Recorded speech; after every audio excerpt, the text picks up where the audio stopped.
Tonight on 2020, a stunning journey that will give hope to millions of American families. The children overcome, paralyzed by their own fear, anxious even at the youngest ages, crippling anxiety. Honey, I don't know what you're saying. Some unable to leave their own homes. What did I say? Others unable to go to school. Parents desperate. It all seemed so hopeless. The teenager who has to practice going to school again when the halls are empty. Will she ever make it back? If she does have a panic attack, I can be able to be there. The little girl, once the star in the pool, crippled by obsessive-compulsive disorder. And do you fear you have a little OCD, always double-checking your locks or the stove? Then this journey is for you. Tonight, extraordinary access inside the therapy room. David Muir and one remarkable journey with the children. Good to see you. You too. 5 years in the making. And what he discovers will simply stun you. And a new breakthrough science just this week. Tonight, the children who break away from their fear. Hi, David. David, I did it. Come a long way. Right before your eyes. Here now, David Muir and Elizabeth Vargas.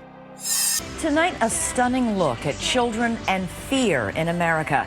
Every parent knows that watching a child suffer from fear and anxiety is heart-wrenching. And David, you've been on quite a journey with these kids. Elizabeth, as you know, for some of them, just getting out of the house in the morning is an enormous struggle. Consumed with fear about what could happen. Is everything going to be okay? Tonight are 5 years following them, and just this week, the new science. What you're about to see is very personal, very powerful, and what we found at the end of the tunnel left us speechless. Inside this suburban office building in New Jersey, a small yellow room where a battle is about to play out right in front of our cameras. 15-year-old Bridget looks like your typical teenager on the outside, but inside, she is wrestling to break free from unimaginable fear. And on this day, her progress is measured in inches. What do you think? That's more like 9. Well, come on. Look at that. Her therapist is measuring the couch for Bridget. All right. Every inch counts. You could lean against the armrest with your arm. From her elbow to her hand is good for you. Okay. Why don't you? The woman at the other end of the sofa is about to move from her chair to the couch. Okay. Tell me what's going on inside. She got so close, and she's never been this close before. She's never been this close before. She's sitting on the same. That woman who has Bridget so terrified is her own mother. Bridget believes her mother is somehow contaminated, and Bridget's fear is that her mother will contaminate her too. Now I want you to remember. Bridget has been diagnosed with obsessive-compulsive disorder. Her particular obsession, an irrational fear that her own family is somehow contaminated. And because of the contamination, she can't be near them. I just have to prove to her that I can do this. Who is Bridget talking about? The OCD, as if it were a person trying to control her. She's not going to win this time because she's won too many times. It's just a trick and then anxiety will go down. But on this day, the OCD is still winning. She was just really close. For Bridget, it's become all-consuming. My OCD has taken over most of my life in the past 6 months. I haven't been able to be at home, touch any of my belongings that are at home. I haven't really seen any of my friends. Long before the worries, Bridget was a beautiful little girl, smiling from ear to ear. Growing up, playing with her 2 older brothers, a star student at school in the gifted program, with a proud mother and father at home. A standout swimmer in the pool, a fish in the water. The first signs that all of this was beginning to crack came at just 11, with what Bridget's mother Karen says was a need to be perfect at school. Everything had to be 100, or she had to know every spelling word. Then all of a sudden she started to notice that her books had to be in a certain place and she didn't want certain things touched. She noticed that you were a bit of a perfectionist, had to do everything perfectly with schoolwork. And surprisingly, we were able to stand right next to Bridget as we talked with her. Why us and not her own family? Her doctors say this proves just how irrational the OCD can be. Bridget's mind is fixated on her own family, and the OCD won't let go. 8th grade, miraculously, it was pretty much better, so I stopped taking my medicine. I stopped going to the therapist, and then that's when this came up.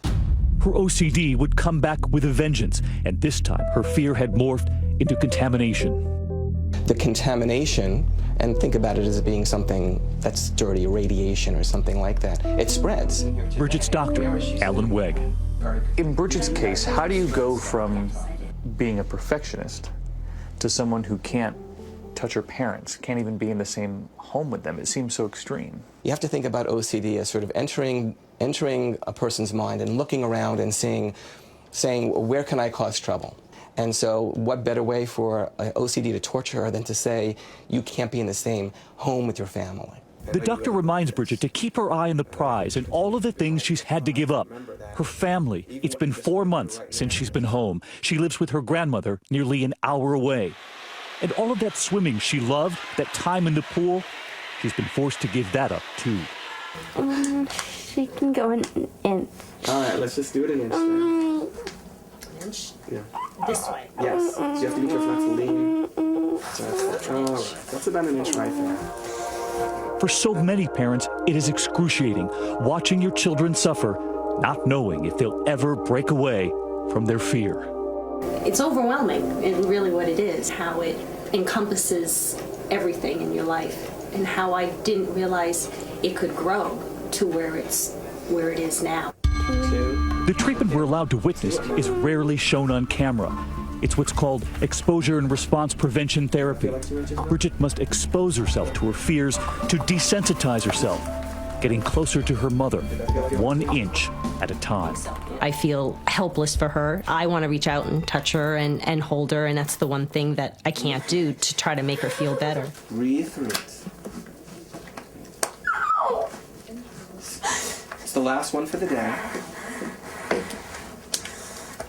Bridget can't even speak. She whines and shakes on the couch. She doesn't want her mother to talk either. Okay. Well, your mom is sitting on the couch with you in my office. For Bridget, this in and of itself is remarkable progress. During her last visit, her mother couldn't even sit on the couch at all. It's the trick of the brain, pretty much. It's like my mom just sitting on the couch, it's no big deal. The OCD makes you believe more fear than there actually is. And Bridget is hardly alone in her fight against fear, her fight against OCD. Rocco DeCorso was just 8 years old when his mother took this video of him. Mom, what did you say? I don't remember. Get the phone. Mom. I don't remember. Please get the phone. Rocco's obsession revolves around the fear of getting sick, the fear about what could happen when he leaves for school. Say, what did you say? I don't remember. I don't know what I said, honey. Mom. I don't remember exactly what I said. Mom, what did you say? His fear is relentless. He wants her to promise him nothing bad is going to happen. I can't answer you anymore. Are you sure that's what happened? Are you sure that's what Rocco, what did I say? I said He begs his mother to repeat herself. Even for the most loving of moms, it can break you. I don't remember what I said. I don't know what I said. Why do you do that? His mother taking this video to show the doctor what they go through every morning together. These images captured just weeks before his diagnosis. Rocco has OCD too. His fear of what if consumes him. Hey, what about my day? His parents told us it started when he was just 5. I'll never forget going to a carnival. He was on a merry-go-round crying. Like, you're supposed to have fun. Why is this kid crying? Even now, with times when he asks the questions, it's really hard to have the patience. I mean, you know, we try, and sometimes you're gonna like get over it, knock it off already. Yeah, you know what you have to do. Honey, I don't know what you're saying. I don't remember what I said about the day. You'll have a great day. Why do you do this? I said a couple things. The difficult part when he was 5 years old. He says, I can't live like this no more. Coming from a 6-year-old saying that I can't live like this. I really live with God. And don't worry, Mommy, Daddy, I'll look down after you. That's tough. His parents tormented, watching their little boy struggle to get past his anxiety. All of this worry, and on this morning, Rocco hasn't even left for the school bus yet. Go. Goodbye. We met Liz Mickingvale, too. For her, it's a struggle just to get out of bed for school. Just 15 when she was diagnosed, her obsession is being clean. Every part of my hands. Scrubbing herself until her skin is raw. And just one round of it is never enough. I have to do it again all over because I feel like my hair touched the side of my arm, which my arms are all contaminated, so I mean, this is just the beginning, so. So frustrated, some mornings she punches holes in the wall.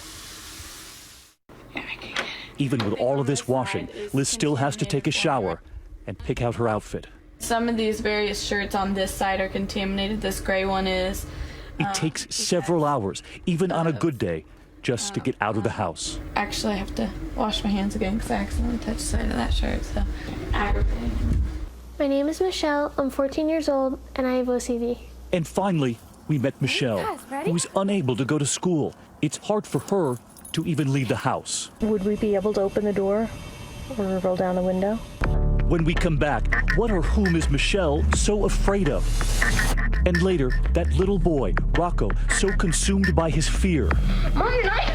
Tonight, the breakthrough science we learned about just this week, and the new tools every family can use right now to help erase the fear. So 5 years ago, you thought you had a game changer. Now you're convinced you do. It's giving real hope to millions of children who before had no hope.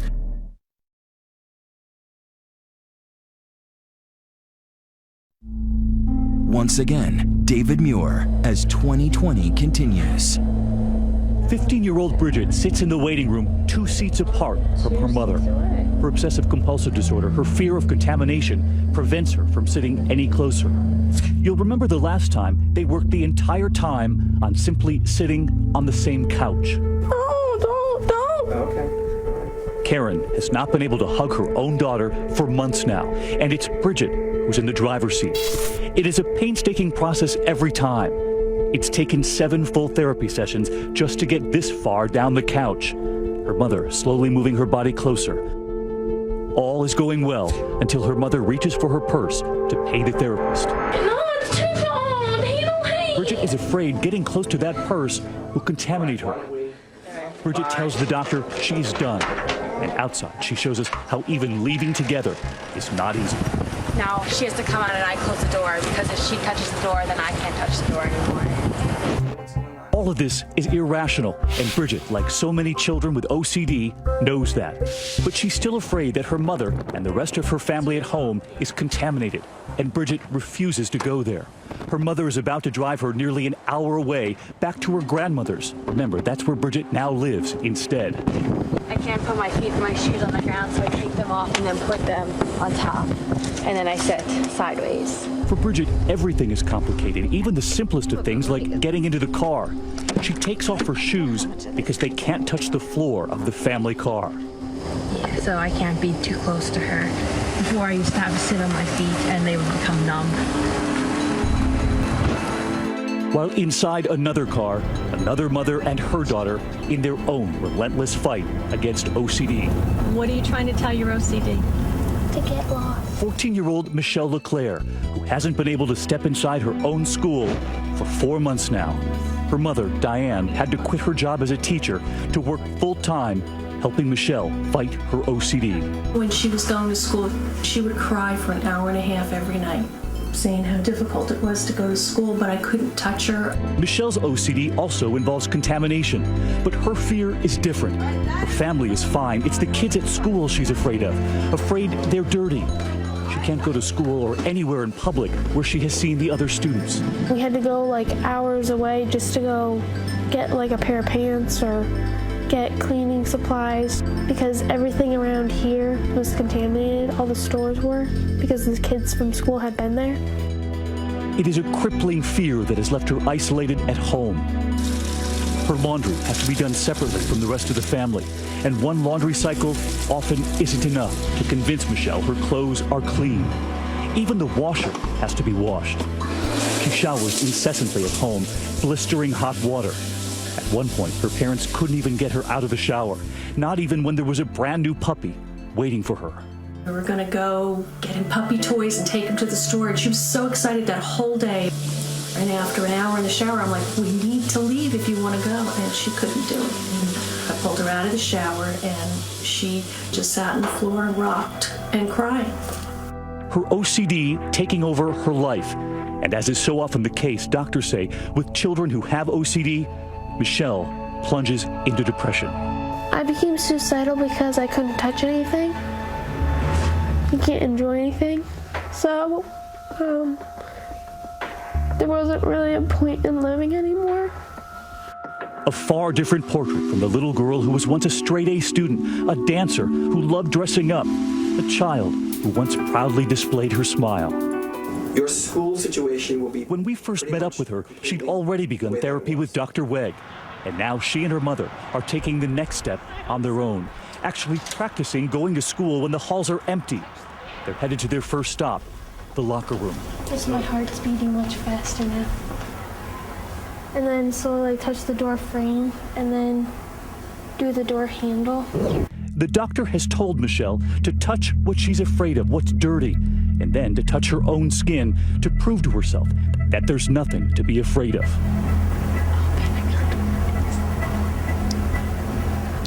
The doctor has told her to keep track of her anxiety on a scale of 1 to 10. Like a 7. Touch the walls because you're not touching anything. You're only taking little baby steps. Michelle, you're not touching the walls. Touch your hands, your arms, your face.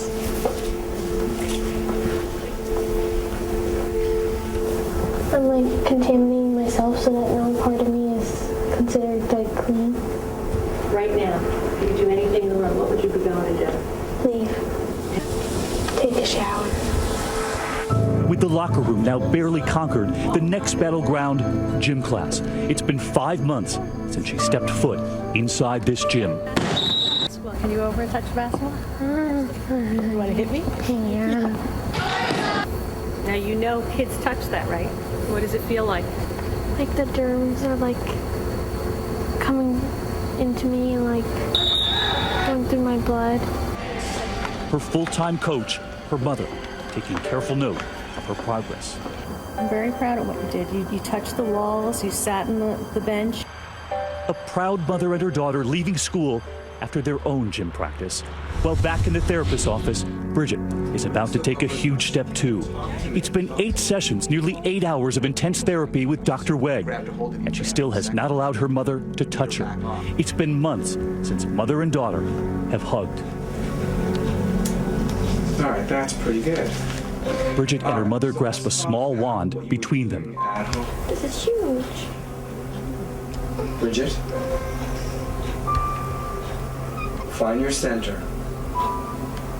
Show her who's boss. Do it, do it, do it. Just stay with it. Just hold on. This is the first time Bridget has touched her mother in 4 months. Bend your fingers. All of my fingers? Yes.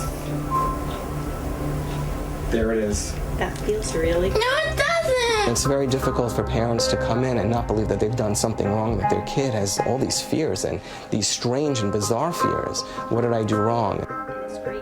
Once her fear subsides, the doctor pushes Bridget to hold that hand again. Let's have the hand back then. Good for you, Dad. Okay. And as we were about to learn, Bridget's OCD fight is far from over.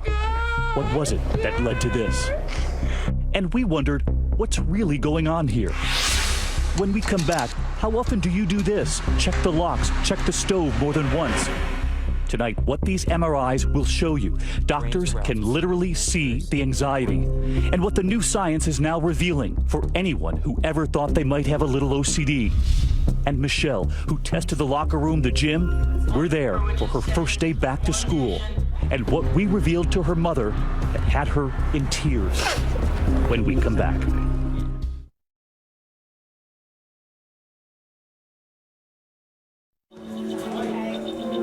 2020 continues with the children who break away.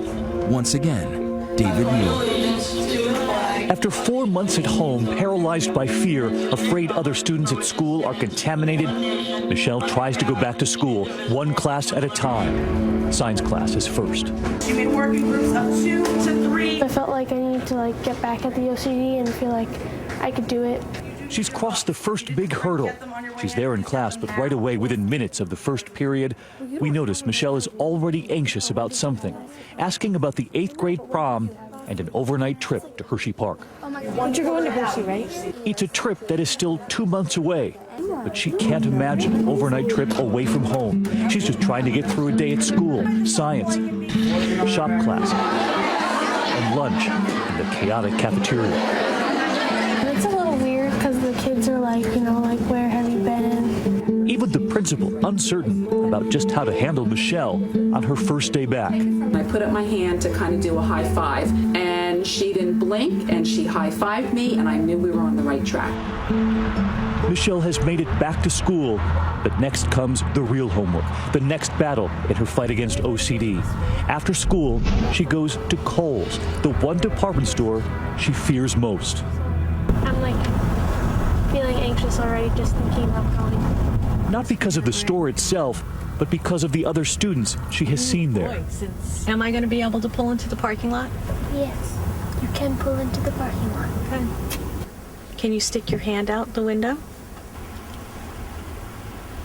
What's happening?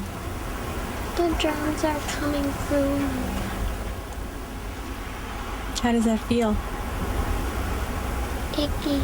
Michelle knows her fear is irrational, but that is OCD. What's going through your head, Michelle? That I'm dirty. I'm going to get out. I'm just going to get out and stand right here. Mom gets out of the car and then reaches down to touch the pavement. She then holds onto her daughter's hand to show her nothing bad will happen. See, I touched the ground, you touched me. And now the hard part, actually walking toward the store to the entrance that Michelle hasn't walked through in over 4 months. The store is contaminated from the kids at school. What about the people out there who might say, we're enabling these children, and a little tough love would probably be better? Just push them into the department store, or... Think about when you're afraid of anything. If someone tries to push you against your will, harder than you feel ready to, your tendency is to dig your heels in, to say, to just pull back. They want to get better. Do you want to walk back and forth just on that line? The idea is that once you face your fear and you face it over and over and over again over a period of time, you become less sensitive to it. You can't go and run and touch the door and run back? Okay, I won't push. You did good. How do you feel? I feel good. There is a hug from her mother, a mini milestone before they head home for the day. Well, back in the therapist's office, Bridget is still trying to get home. For her, it's been 6 months living away from her family. And Bridget is about to face her next fear. Her mother now on the couch. Next comes her father. You're 15. He's missed half of that year. He's waiting. Her father walks in, but the family has asked us that we not show his face because he works undercover in law enforcement. She cannot make eye contact with her own father. When you feel ready, I'd like you to try to unball yourself. We sit in the room for 35 minutes. Bridget's still trying to calm down. She still can't even look in the direction of her own father. And then the small steps begin. Bridget musters the courage to look at her father's shoes. They're brown and black and have laces. The doctor asks Bridget to look beyond the shoes, directly at her father. A full hour has gone by. All done, I'm all done. She never looks. Do you want to finish with the dad? You really want to finish with the dad? Her dad leaves the room. We wonder, will she ever break through? Will she ever go home? Or will the OCD win? Dr. David Rosenberg is convinced Bridget and the other children like her will conquer it. His team at Wayne State and the DMC Children's Hospital of Michigan is on the front lines of this fight against child anxiety and OCD. In a groundbreaking study looking at the MRIs of children who have OCD, they can actually see it.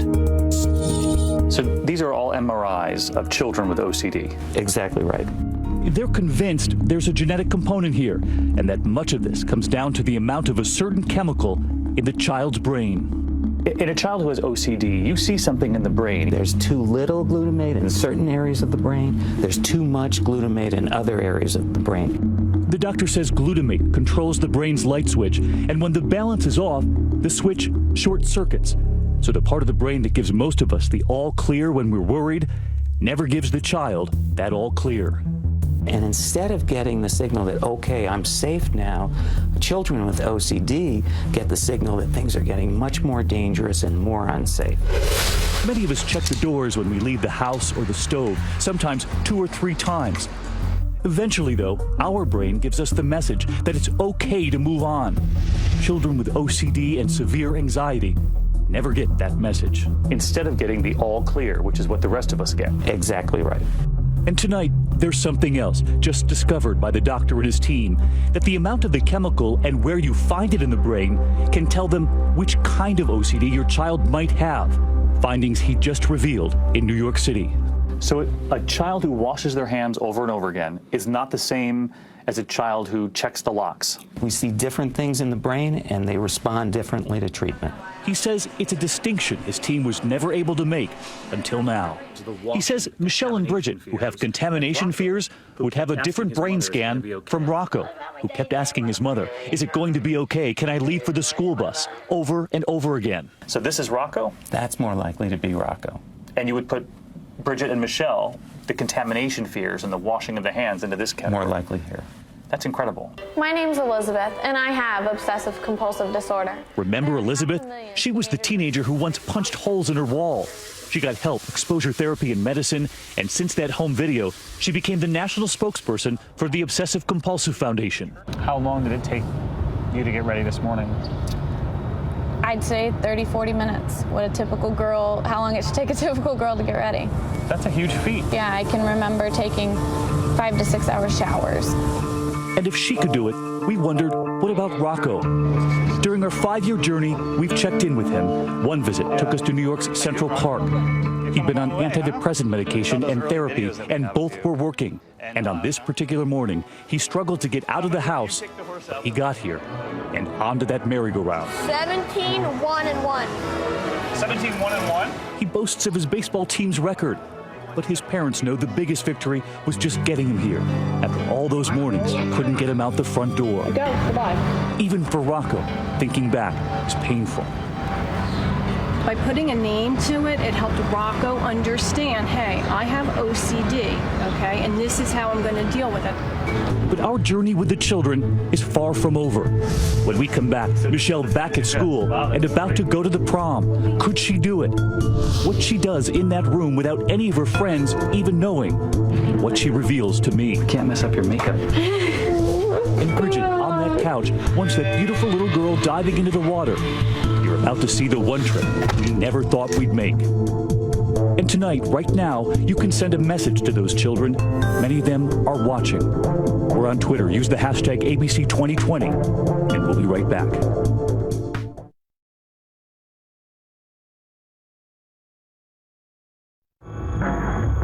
We continue with more of 2020. Once again, David Muir. Bridget has now reached her final hurdle, her own father. Last time, she couldn't even look at him. Can you follow my hand over to your dad? Good. Stay focused on my hand. On this day, she gets closer, much closer, touching Dr. Wegg's hand, and he is touching her father. Catch your breath. Stay focused. Go ahead.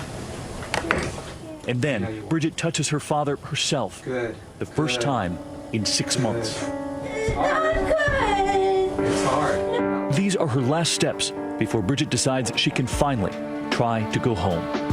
The next session, and Bridget sits between her parents on the couch. She's about to move toward her father. That's nice. See something young. And finally, an embrace. Hey, buddy. Hey, buddy. Hey, buddy. This was undoubtedly her biggest breakthrough yet as she tries to get home. While for Michelle, the biggest challenge is that trip away from home, that 8th grade prom, an overnight trip with some of those same students she once feared. Hi. How's it going? Getting ready for the prom? Yep. So this is the fancy dress. Wow, that's pretty. She's proud of her dress, proud of being here. And her friends, they're proud of Michelle. She has kept her OCD a secret until now. She told me that she had like a disease where she was kind of afraid of what might happen to her if she like came into contact with other people. But as her friends get ready in that room, they have no idea that on the inside, Michelle is still fighting that OCD. You don't do school activities? Nope. So this is a big deal. You know, sleeping in a bed that's not mine. Not being with family, you know. So, I mean, it's different. A lot of people might think, well, that's just being a little homesick. That everybody gets that. Yeah, but I think for me, because I've been with family for just 4 months straight, it's harder for me to let go. And you're feeling it already. Do you feel badly because you've left them? I guess. But I know it's what my mom and my dad want me to do. So you're doing this in part for them. We can't mess up your makeup. As the girls assemble in the hallway getting ready for the ballroom, Michelle shares the anxiety that is now creeping back. I mean, I'm so worried that the OCD is going to pick on something and then I'm going to have to obsess over it. She has already quietly tested the bed by sitting on it, just to prove to herself that a bed where strangers have slept won't make her dirty. Just like she tested that gym locker long before, and that walk through the Kohl's parking lot. But this time she was testing herself, without her mom, without her coach. You did that on your own as your friends were in the room. Mm-hmm. Do you think they even knew that you were trying? No, probably not. I think they're knocking for you. Her friends are waiting. That prom is about to start. And just outside, just out of sight, Mom waits as well, just in case. I don't want anybody to see me because I don't want her to feel bad. But I need to be close enough that if she does have a panic attack or if she can't do it, that I can be able to be there. When we come back, we search for Michelle at the prom. What would we find out on that dance floor? Well, back at Bridget's house, where she is finally home, we were not expecting what happened next. Don't want to go in. You're about to learn why she won't step into that room, and what her brother, watching it all, is about to reveal to all of us about their mother.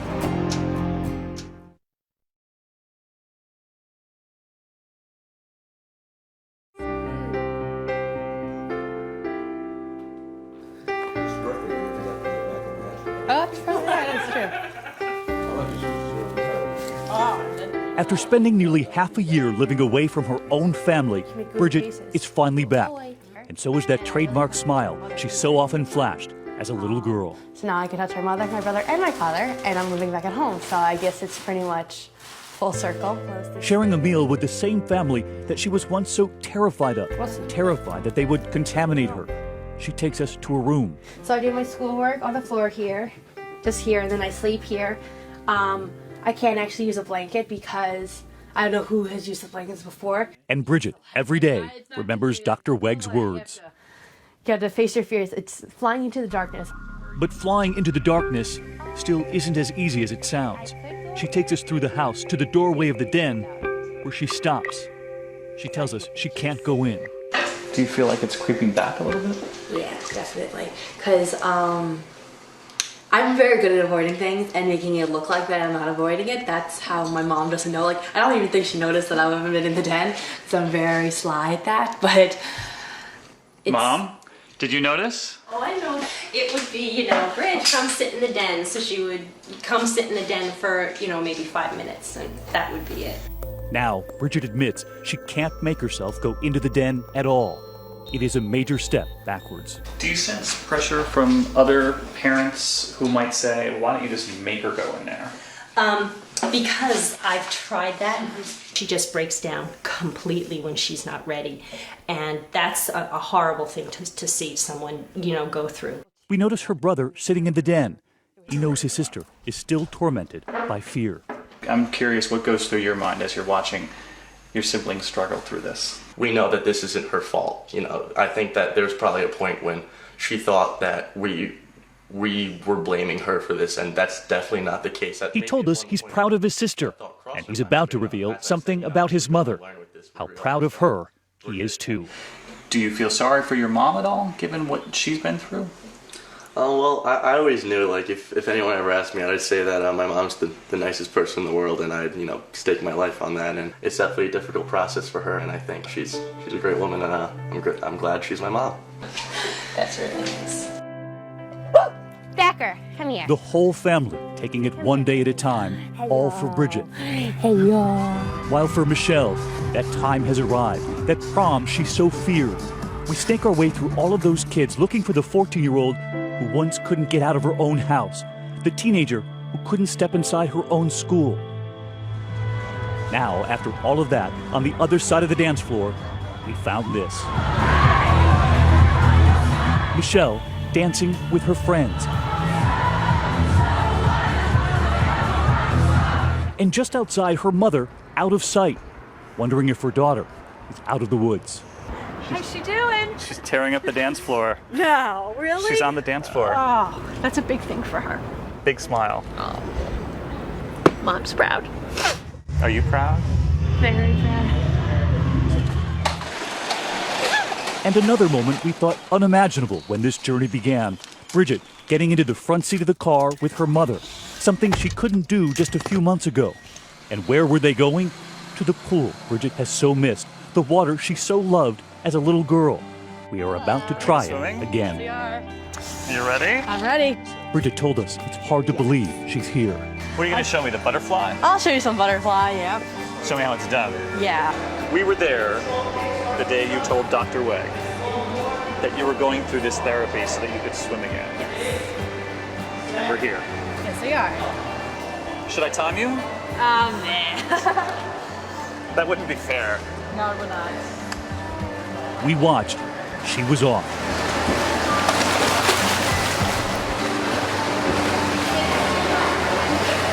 Bridget back in the pool, and that butterfly has come back to life.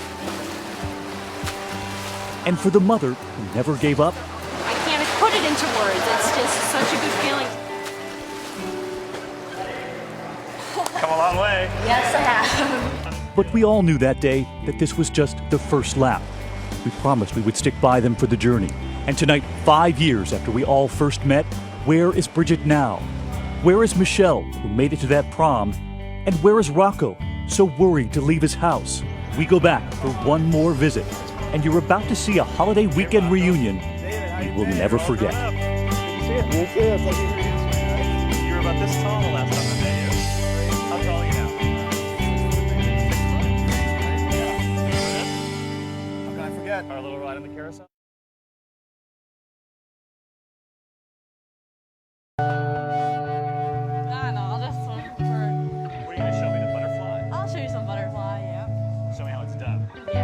This whole journey began 5 years ago, with children consumed with fear.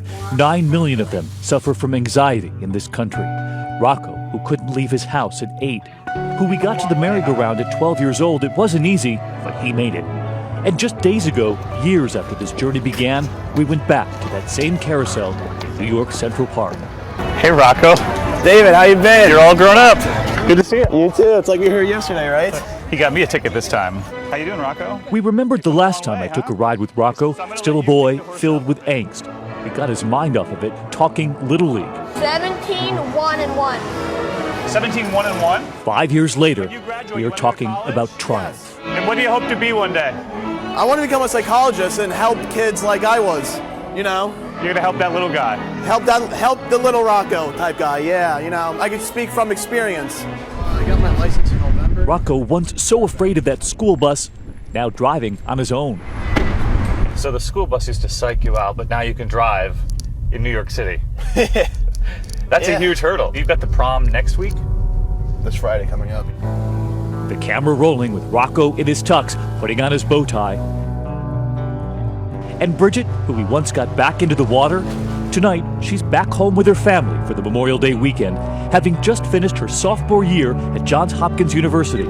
She's now studying molecular biology.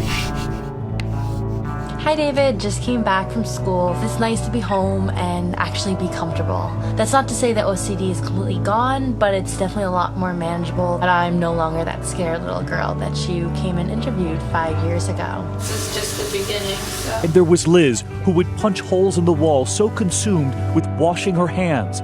Well, tonight, just look at her now, newly married and walking across that graduation stage, ready to now help the next generation of children like her.